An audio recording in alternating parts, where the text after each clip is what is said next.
Hello everybody. Today we'll be talking about action potential. I'm Aman Michael. And I'm Michael Wong.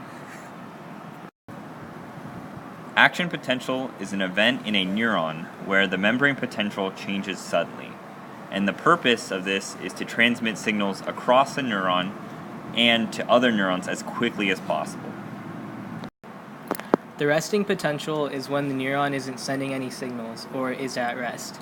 Naturally, the inside of the neuron is negatively charged at negative 70 millivolts. At rest, there are more potassium ions inside and more sodium ions outside. The first step is depolarization, which begins when a stimulus causes the resting potential to increase. When depolarization reaches negative 55 millivolts, the action potential is fired. This is known as the threshold. In order for the action potential to be fired, the neuron has to reach the threshold of negative 55 millivolts. We call this the all or nothing principle.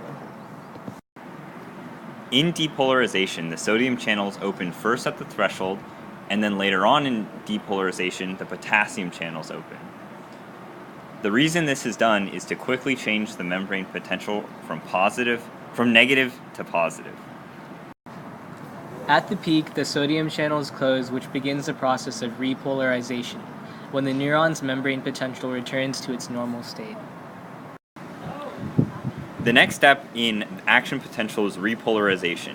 In repolarization, all of the channels close, which causes the membrane potential to return back to normal around minus 70 over here. Hyperpolarization is a phenomenon that occurs in action potential, and it is basically the fact that during repolarization we go way past minus 70 millivolts over here, and we dip below our resting potential. And the reason that happens is because the channels closing, the potassium and the sodium channels close very slowly, which means that extra ions will be able to get through, and we won't go exactly to our resting potential.